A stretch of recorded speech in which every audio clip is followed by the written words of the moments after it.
예, 안녕하십니까. 박성태입니다. 지난 한 3주간 여러 가지 사정들이 있어서 직론직설을 잠시 중단을 했었는데요. 오늘부터 여러분들 다시 찾아뵙게 됐습니다. 안녕하십니까. 박성태입니다. 예, 지난달 28일 SBS가 이재명 더불어민주당 대선 후보 배우자 김혜경 씨의 황제 의전을 처음 보도한 다음에 각 언론들이 마치 경쟁하듯이 황제 의전은 물론 법인카드 유용 문제까지 보도하고 있어서 세간의 큰 이슈가 되고 있습니다. 더욱이 대선을 앞두고 있는 미묘한 시점이라서 그 파장이 더욱 커지고 있습니다. 아마 기관이나 회사 등에 재직하시거나 또 재직했던 분들은 법인카드에 대해서 알고 있으니까 뉴스를 보시면서 각자 많은 생각들을 하게 될 것 같습니다. 저는 오늘 이 대선에 미칠 파장, 이런 정치적 파장 이런 것과 상관없이 활동비, 최근 논란이 되고 있는 청와대, 국정원, 법원 등의 특수활동비 말고 우리가 일반적으로 정부 부처나 지자체나 공공기관이나 교육기관에 또 일반 기업들의 활동비, 그런 활동비와 법인카드에 대해서 저부터 반성할 게 없는지 한번 짚어보자는 의미에서 몇 말씀 드리고자 합니다. 사실 공무원이나 공공기관이나 교육기관, 일반 기업 등에서 일정 직급 이상이 되거나 또는 담당 업무에 따라서 다양한 유형으로 활동비가 지급이 됩니다. 그 활동비는 봉급 외에 수당 형식으로 정해진 한도 내에서 이제 이렇게 쓰고 나면 영수증 정산으로 현금으로 지급이 됩니다. 그러나 이런 현금 지급 형태가 현금을 유용하거나 횡령할 우려가 크다는 점 때문에 대부분의 경우는 법인카드로 이렇게 지급이 되고 그 사용처와 사용 한도를 타이트하게 규제를 합니다. 이렇게 이제 규제를 하는데 정부나 공공기관이나 교육기관의 경우는 법인카드로 유흥주점, 노래방, 골프장 이런 데 못 가요. 사용 금지고 호텔 일반 식당에 가더라도 식대는 1인당 한 3만 원 정도로 상한선을 두어서 사용을 이렇게 제한합니다.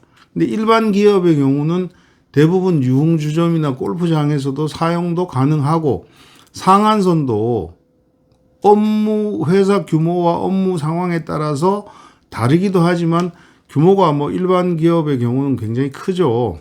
그래서 이런 서울 강남의 유흥주점 관계자들마저도 저 사람들 자기 돈으로 계산하라 그러면 우리 집에서 술 못 마신다? 이런 얘기를 하기도 합니다. 저는 이제 직장 생활 한 거의 40여 년이 다 돼 가는데 최소한 15년 정도는 이 법인카드를 사용을 했습니다. 법인카드를 사용하면서 저는 저 나름대로 기준과 원칙이 있었습니다. 가족들과의 식사는 물론 지인들과의 식사, 술자리, 무슨 행사 등의 업무와 관련되지 않았다 그러면 절대 사용하지 않겠다. 유흥주점, 소위 말하는 이제 룸사롱이라고도 옛날에 얘기를 많이 했는데 그런 고급 술집에서는 절대 사용하지 않겠다. 이런 거를 제가 원칙으로 정했는데 그러다 보니까 주변으로부터 아니 당신은 법인카드가 있으면서도 왜 이렇게 짠 돈이냐 이런 핀잔을 들을 때도 있었습니다. 한 번은 이제 이런 에피소드도 있었는데 어떤 모임을 갔는데 식당에서 한 12분 정도 이렇게 이제 그 4분씩 몇 자리에 앉아서 식사를 하고 있는데 분위기가 누가 선뜻 계산할 분위기가 아니어서 제가 그냥 계산을 했어요 하면서 제가 큰 소리로 일어서서 그랬습니다. 이거 법인카드로 계산하는 거 아닙니다. 제 개인 카드입니다. 그랬더니 옆에서 야 그런 걸 왜 그렇게 공개적으로 떠들면서 얘기하냐 약간 의아하게 보더라고요. 근데 그 모임은 어떤 사적이지만 공식적인 모임이었는데 제가 생각할 때 제 법인카드를 사용하는 건 아니다. 사용 목적에 어긋난다고 판단해서 제 개인 카드를 썼던 건데 근데 이제 여기서 그러면 당신은 15년 동안 법인카드 사적 유용한 적이 한 번도 없냐라는 질문에 예라고 대답할 자신은 솔직히 없습니다.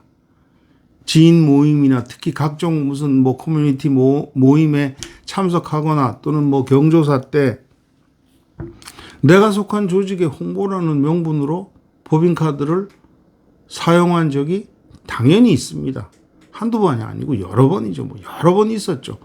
가족들 간의 행사에서도 직계 좀비석, 그러니까 뭐 마누라, 집사람, 딸 뭐 이런 직계 좀비석이 아닌 경우에는 친척들이 모였다. 그럼 생색내기 차원에서 법인카드를 사용한 적도 있었습니다. 엄격히 따지면 사적 유형인 셈이죠. 근데 하지만 이번에 논란이 된 그 김혜경 씨 경우처럼 뭐 어떻게 사용됐는지는 뭐 보도를 통해서 다 아실 건데 그렇게 사용한 적은 없었습니다. 아마 법인카드 사용 경험이 있으신 분들도 이런 기발한 수법의 그 유용 방법은 아마 처음 보았을 것입니다. 더욱이 이 같은 행위에 대해서 분노마저 느낀다는 사람들이 많은데 그거는 법인카드 유용 문제뿐만이 아니라 조국 사태, 대장동 관련 화천대유 사건, 곽상도 아들, 박영수 특검 딸, 김건희 샤기 논문 및 학력 부풀리기, 도이치모터스 주가 관련 논란, 최근에 디스커버리 펀드 사태까지 모두가 상식선에서 이거는 도저히 받아들이기 어려운 일들이 벌어졌는데도 대선 후보 관련된 일이라고 여야는 물론 관련 지도층 인사들까지 모두 자기 방어 논리에서 이런 문제는 큰 문제가 아니에요. 큰 문제가 없다고 나서는 것 때문입니다. 정말 모두 하늘을 우러러 부끄러움이 없나 자문자답 해보아야 할 것입니다. 이러한 일련의 비상식적인 일들을 우리 눈앞에서 지켜본다 그러죠. 목도하면서 우리들 자신도 반성할 부분이 있으면 반성합시다. 내로남불 그렇게 비난하고 지적하면서 우리는 내로남불하는 게 아닌지 가슴에 손을 얹고 생각해보고 특히 법인카드와 활동비 사용에 자유롭지 않았음이 있었다면 이번 법인카드 유용 사건을 타산지석으로 삼아야겠습니다. 정말 반성하는 차원에서 이 말씀 드렸습니다. 감사합니다.